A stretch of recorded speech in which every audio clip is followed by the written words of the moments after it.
9 choses à faire si tu deviens riche subitement. Il arrive parfois que les gens reçoivent une grosse somme d'argent.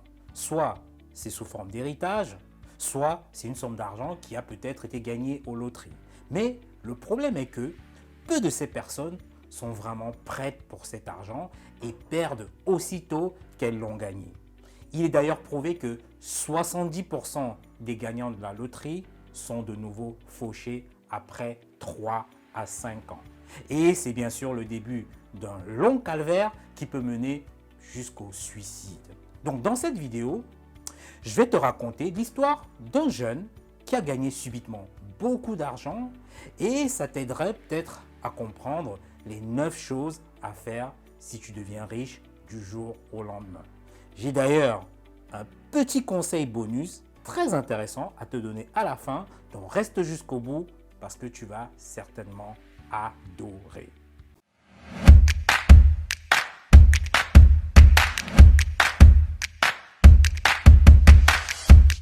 Bienvenue dans la 46e vidéo de la série qui s'intitule Le pouvoir du mindset. Donc c'est une série de petites vidéos de 5, 8, 15 minutes que tu peux regarder sur le chemin du travail, dans les transports ou même le soir avant de te coucher. Et si tu ne me connais pas, je suis Bertrand Nouadj, j'aide les entrepreneurs à gagner beaucoup d'argent grâce aux techniques de vente et au marketing digital. Parce que je suis convaincu que la vente est la compétence la plus puissante au sein d'une entreprise. Tu peux avoir le meilleur produit au monde, mais si tu ne sais pas le vendre, forcément, ton projet sera voué à l'échec.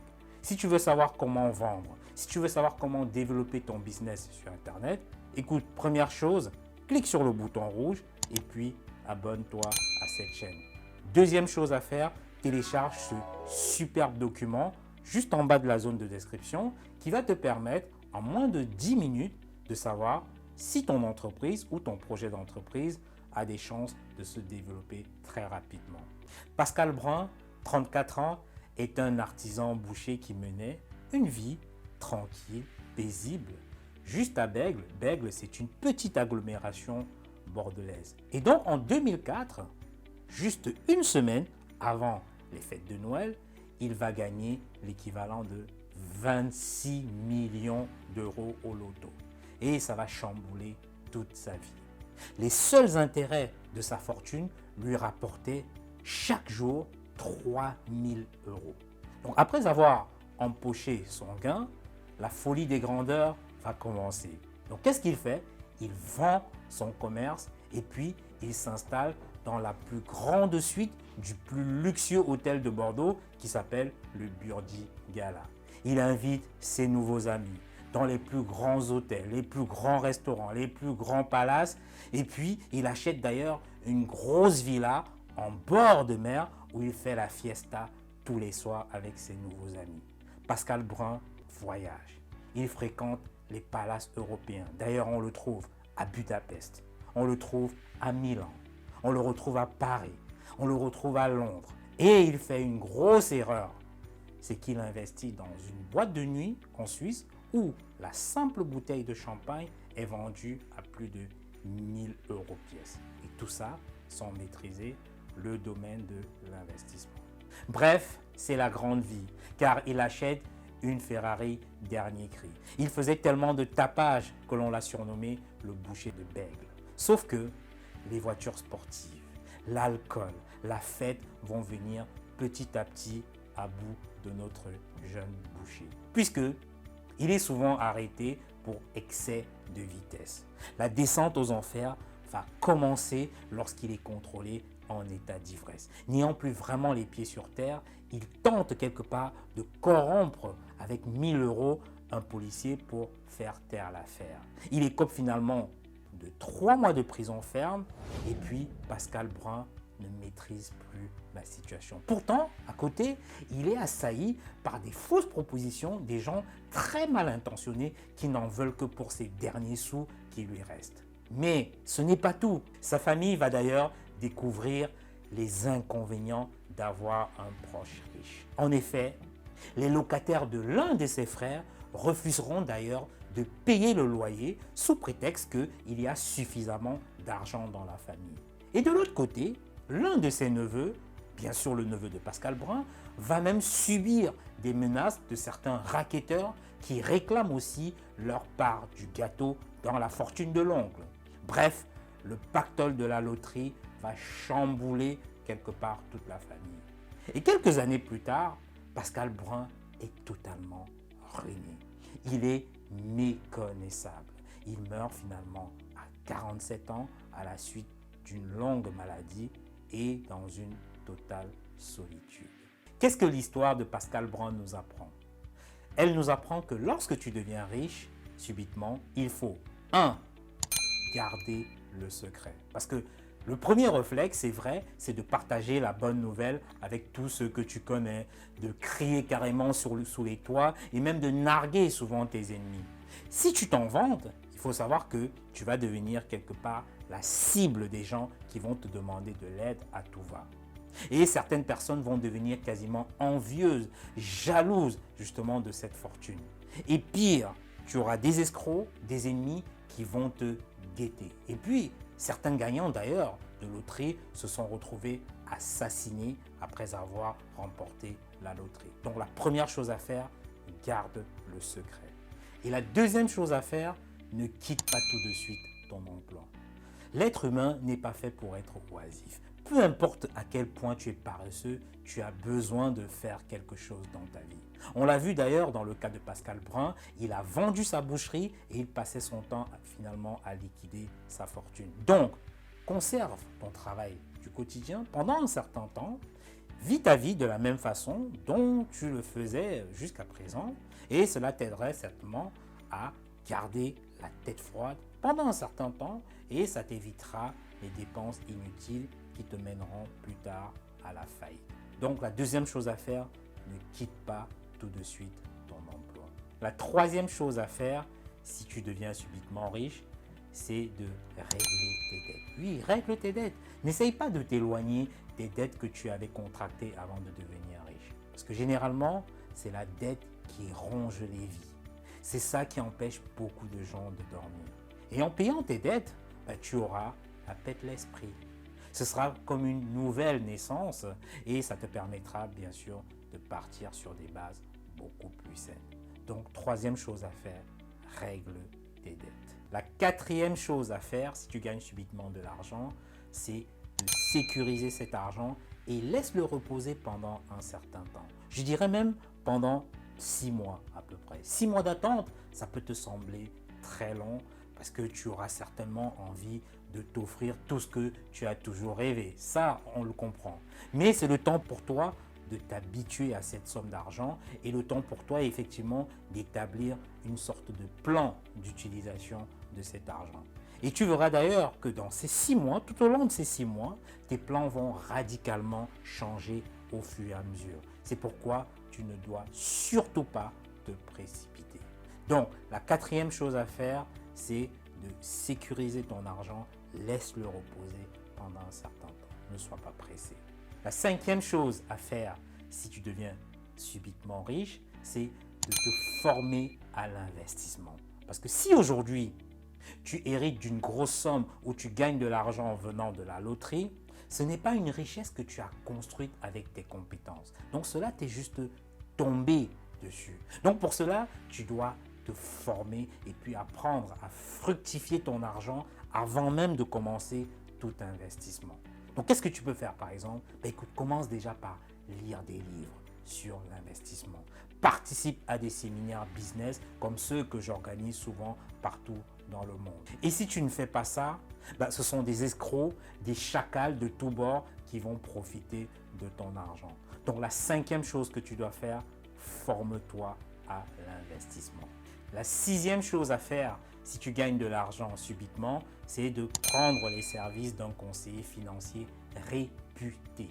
Parce que puisque tu te formes déjà quotidiennement à l'investissement, écoute, tu seras capable d'identifier le bon conseiller financier.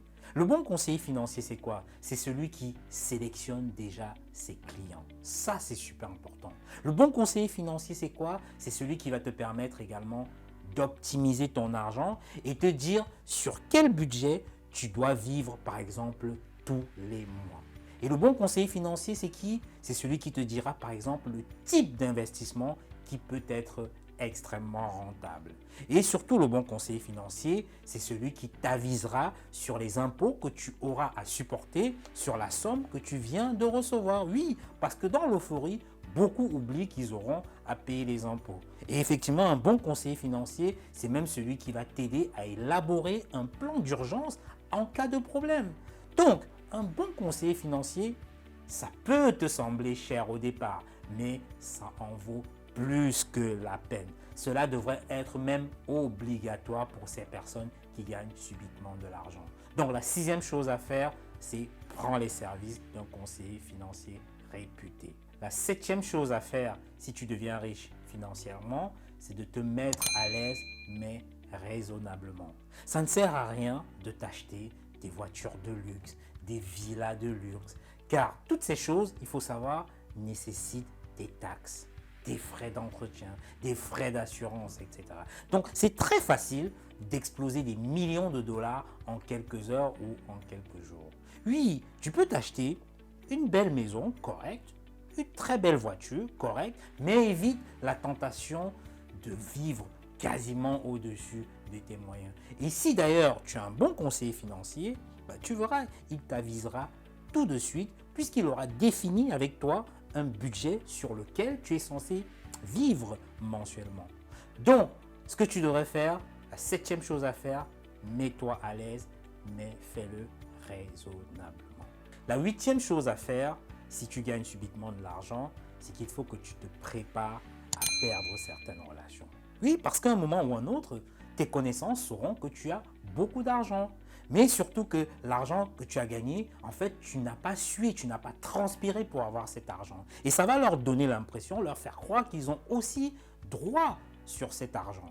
C'est à ce moment que tout le monde va te demander de l'argent. Tu en as certains qui vont te soumettre, par exemple, leur projet d'entreprise. D'autres viendront exposer leurs problèmes de santé. Et si tu leur prêtes de l'argent, écoute, sache que tu ne verras plus cet argent. Et qu'est-ce que ça va faire? Ça va créer des problèmes derrière. Et si tu refuses de prêter de l'argent, on te traitera de tous les noms. On a connu d'ailleurs des footballeurs comme Emmanuel Adebayor, dont la maman et les frères lui ont même souhaité carrément la mort parce qu'ils sont persuadés que l'argent qu'ils gagnent, c'est aussi le leur. Et d'un autre côté, tu auras des mercenaires, des gens qui essaieront de t'arnaquer ou bien d'utiliser un petit peu le côté émotionnel pour te soutirer de l'argent. Et c'est d'ailleurs pour ça que beaucoup de gens, inconsciemment, ont peur d'être riches. Mais bien sûr, par crainte de perdre tous les amis, la famille autour. Donc, la chose que tu dois faire, prépare-toi à perdre certaines relations. La neuvième chose à faire, si tu gagnes subitement de l'argent, c'est qu'il faut que tu sécurises l'avenir de tes enfants. Puisque tu sais que de toute façon, tu vas perdre des relations. Sécurise au moins l'avenir de tes enfants. Parce que si demain, tu n'as plus d'argent, je peux t'assurer que c'est eux qui vont subir toutes les moqueries. Tu peux faire par exemple de l'investissement immobilier et tu fais en sorte que les enfants reçoivent des loyers mensuellement sans bien sûr leur permettre de toucher l'investissement initial, c'est-à-dire le capital de départ. Et à un certain âge, tu peux leur céder le patrimoine. Et c'est comme ça bien sûr que les riches s'enrichissent de génération en génération. Donc la neuvième chose à faire, sécurise l'avenir de tes enfants. J'ai promis de te donner un excellent conseil bonus à la fin. Le voici. Ce que tu ne dois pas faire, ne change pas de partenaire. Reste avec ta femme, reste avec ton mari ou ton compagnon. Tu auras bien sûr la tentation de vouloir tout changer dans ta vie. Même la personne avec qui tu as partagé ta vie, tu as partagé des bons moments, tu auras cette tendance à vouloir changer. Mais c'est une très grosse erreur. Et j'appelle les gens qui font ça des parvenus. Parce que quand tu n'as jamais rêvé d'avoir autant d'argent, quelque part, tu en deviens fou. Et sache que la plupart des nouvelles personnes qui vont t'entourer, qui seront autour de toi, seront simplement là pour profiter, pour leur intérêt personnel. Et dans certains pays, sache qu'un divorce, une séparation coûte tellement cher. À quoi ça sert de se retrouver à payer des avocats, à payer des pensions alimentaires? Et pourtant, cette nouvelle fortune devrait plutôt servir à resserrer les liens de la famille. Donc la chose que tu ne devrais pas faire, ne change surtout pas de partenaire. Écoute, dis-moi en commentaire ce que tu feras si tu obtenais subitement des millions de dollars, voire même des millions d'euros, ou bien des milliards de CFA, parce que ton avis m'intéresse vraiment. Et si tu as aimé cette vidéo, écoute, like et puis partage avec tes connaissances qui pourraient être intéressées. Et surtout, abonne-toi et active la cloche pour ne rien louper des prochaines vidéos. Je te dis à bientôt.